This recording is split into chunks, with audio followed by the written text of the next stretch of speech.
Hello, नमस्ते, नमस्कारम, वणक्कम, सत श्री अकाल। अपने जियो पॉलिटिक्स टुडे एंड टुमारो पर आपके साथ मैं अजय कुमार झा। हमास की लड़ाई जहां इजराइल इन्वॉल्व है, बड़ी लड़ाई है, ये तो हमें पता है। इसमें दुनिया भर के देश इन्वॉल्व हो चुके हैं और जब अमेरिका डायरेक्टली उसमें इन्वॉल्व हो तो समझा जा सकता है।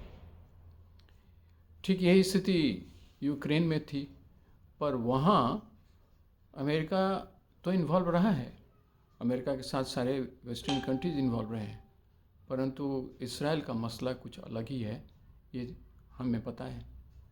क्योंकि इसराइल को अमेरिका या वेस्टर्न कंट्री छोड़ नहीं सकते हैं, उसके कई कारण हैं और वो दिख भी रहा है। लेकिन चूँकि ये जो दुनिया है दो खेमों में बटी हुई नज़र आ रही है, इधर जो वेस्टर्न कंट्रीज़ का खेमा है, उसके साथ साथ उसके बरक्स रसिया, चाइना, नॉर्थ कोरिया, ये जो एक एंगल बना हुआ है वो भी काफ़ी पावरफुल है, वो अपनी तरह से काम कर रहा है। पर इन सब के बीच से गुजरते हुए अगर आप देखें तो यूएसए और चाइना का जो रिलेशन है वो अपने आप में बड़ा ही क्लियर है, कॉम्प्लेक्स है, इंटरेस्टिंग है। इसे समझना बड़ा ज़रूरी है।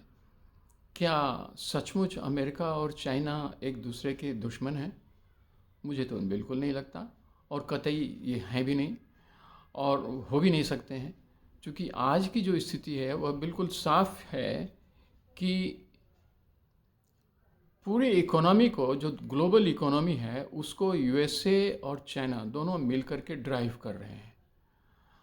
अब उसमें कुछ जो सपोर्टिंग जो इकोनॉमीज़ हैं उसमें बाकी तीन इकोनॉमी भी आती है, जिसमें इंडिया भी है, जापान है, जर्मनी है, फ्रांस है, यूके है। तो अब तीन चार इकोनॉमी आती है। तो अगर आप ऐसे भी मान लें तो जो टॉप 5 इकोनॉमी है दुनिया की, वो पूरे ग्लोबल इकोनॉमी के जो जीडीपी के आधा या 50% भाग से ज़्यादा पर कंट्रोल है। ये बात तो है, परंतु सच्चाई यह है कि चाइना और यूएसए, अमेरिका, ये दोनों ही ड्राइव कर रहे हैं पूरे इकोनॉमी को, दुनिया की इकोनॉमी को। और चाइना आज यहाँ तक पहुँचा है, खुद अपनी ताकत से नहीं पहुँचा है। रसिया, उसने बड़ा ही चालाकी से और बड़ी ही डेफिनेटिव लॉन्ग टर्म प्लान के हिसाब से उसने अमेरिका से ऐसे रिलेशंस स्थापित किए, यह भय दिखला करके कि वही उनका तारणहार है रसिया के अगेंस्ट में। चूँकि कोल्ड वार के का जो माहौल जब से शुरू हुआ तो रसिया और यूएसए आपस में टकराते रहे और एक दूसरे को दुश्मन मानते रहे। यूएसए ने ज़्यादा ही इस बात को तरजीह दिया, परंतु और इसी का फ़ायदा चाइना ने उठाया। 1970 में जब निक्सन वहाँ गए, वहाँ से जो टर्न अराउंड हुआ यूएसए चाइना का रिलेशन, और आज वह इस स्थिति पर पहुँच चुका है जहाँ से वे दोनों एक दूसरे के बिना रह नहीं सकते हैं, वे दोनों एक दूसरे के साथ रह नहीं सकते हैं। अब यह बात अलग है कि बाइडेन साहब और ट्रंप साहब दोनों में कुछ फंडामेंटल अंतर है। ट्रंप खुल करके थोड़ा साथ आते, थोड़ा खिलाफत करते थे, लेकिन बाइडेन थोड़ा कॉस्मेटिक हैं। और अब इसमें इन लोगों का कितना रोल है कहना मुश्किल है, क्योंकि वहाँ प्रेसिडेंट डायरेक्टली इसे अपने फॉरेन पॉलिसी को डिटरमिन करता है या भी नहीं है। वहाँ पूरा सिस्टम काम करता है, उसके हिसाब से सभी प्रेसिडेंट जो आते हैं वो उसमें अपना रोल निभाते हैं। अब यह तो है ही, परंतु आज की स्थिति तो ये है कि चाइना को कंटेन करना यूएसए की मजबूरी है और उसे बढ़ते भी देना भी यूएसए की मजबूरी है, क्योंकि दुनिया का जो प्रोडक्शन हाउस है वो चाइना बन चुका है। खुद American company, western company China में ज़्यादा कन्वीनियंटली, ज़्यादा सहूलियत से और ज़्यादा सस्ते तरीके से सामान का प्रोडक्शन करते हैं, जो भी गुड्स और सर्विसेज हैं वो प्रोवाइड करने की स्थिति में होते हैं, उसका फ़ायदा चाइना ने उठाया है।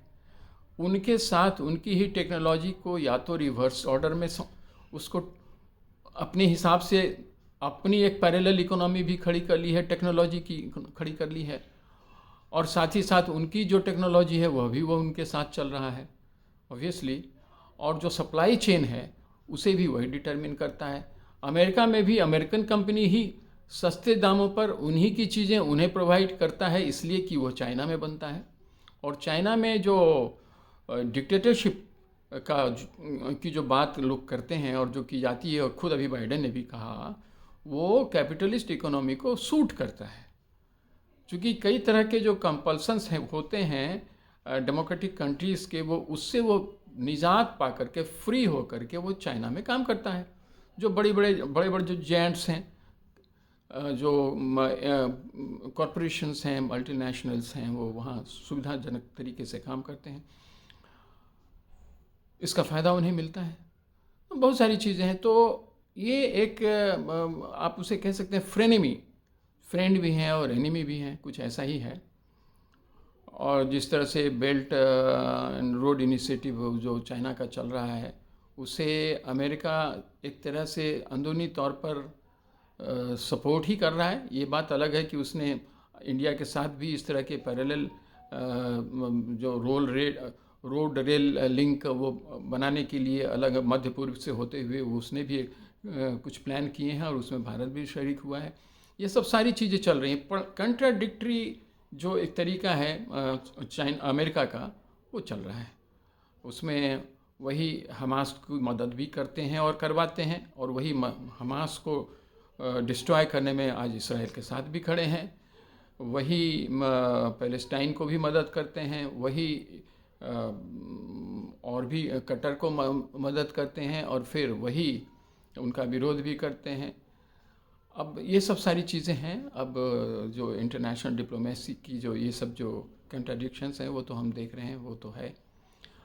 अब ऐसे में अभी जो शी जिनपिंग और बाइडेन की मुलाकात अमेरिका में ही हुई, और जिस तरह से सैन फ्रांसिस्को में ये लोग मिले हैं एशिया पैसिफिक इकोनॉमी कोऑपरेशन के साइडलाइन में, वहाँ उम्मीद की जा रही थी कि इन दोनों के बीच चीज़ें सुधरेंगी, और जो आपस के जो खटास पैदा हो गए हैं रिलेशनशिप का, और जो अभी काफ़ी प्रभावित कर रहा है ग्लोबल पॉलिटिक्स को और ग्लोबल इकोनॉमी को, उसमें कुछ सुधार होगा।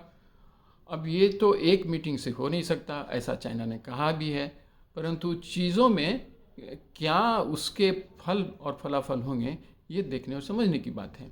क्योंकि इनके बीच दो चार जो इश्यूज़ हैं चाइना और अमेरिका के बीच, वो ज़्यादातर इससे रिलेटेड है कि उस पर भी कई तरह के सैंक्शंस लगे हुए हैं चाइना पर भी अमेरिका के द्वारा, उससे उसे भी परेशानी हो रही है। और ऐसा भी नहीं है कि पूरी की पूरी चाइना की नाकेबंदी भी की जा रही है। अब ऐसे में, और जहाँ तक डिफेंस पावर का सवाल है, सच पूछी तो वही पावर है जो असली पावर है, सारी चीज़ें तो वहीं से चलती हैं। अब ये तो मानना पड़ेगा, जैसे आम दुनिया में मसल मैन सोसाइटी में जितना पावरफुल हो सकता है, उसी तरह से ग्लोबल पॉलिटिक्स में जो मसल पावर जिसके पास है वही ज़्यादा पावरफुल होता है। आज की तारीख में अमेरिका और चाइना उस स्थिति में है कि काफ़ी चीज़ों को प्रभावित करता है, और जब उसके साथ रसिया भी साथ आ जाए और नॉर्थ कोरिया भी आ जाए तो कहना ही क्या।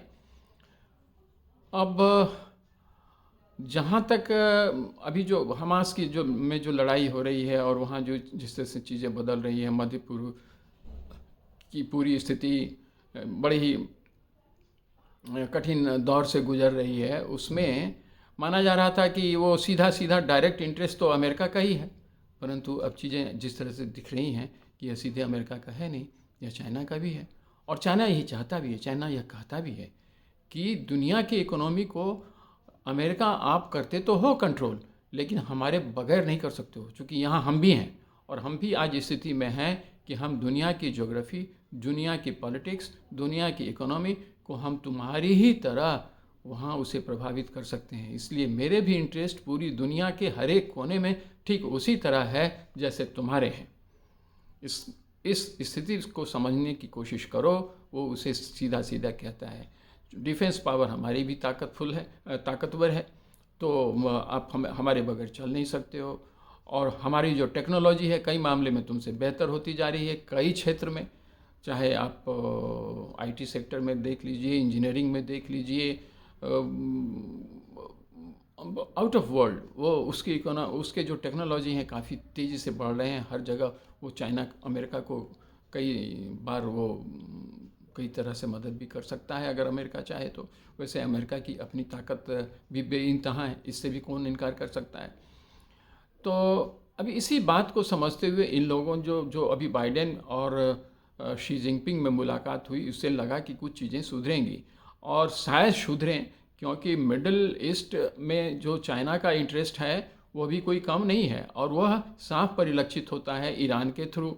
ईरान इज़राइल के खिलाफ है, यह बात तो जाहिर है, परंतु ईरान को बैकअप कहाँ से मिल रहा है, यह बात भी अब लोग समझ रहे हैं कि वह चाइना से बैकअप मिल रहा है।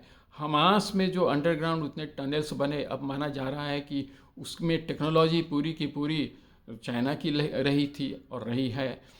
अब यह सब जानते समझते हुए चाइना को उस क्षेत्र से बाहर निकाला नहीं जा सकता है, यह भी साफ हो रहा है। और जहाँ तक डिफेंस का मसला था, इनके आपस के कम्युनिकेशन भी कट गए थे या काफ़ी कुछ रिड्यूस हो गए थे।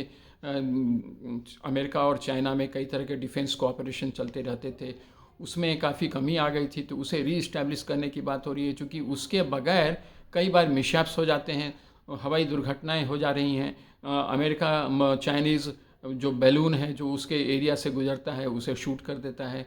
कई बार अमेरिका चाइना भी इस तरह का काम अपने एरिया से जब इनके जहाज़ गुजरते हैं तो उसे शूट कर देता है, अमेरिका के जहाज़ गुजरते हैं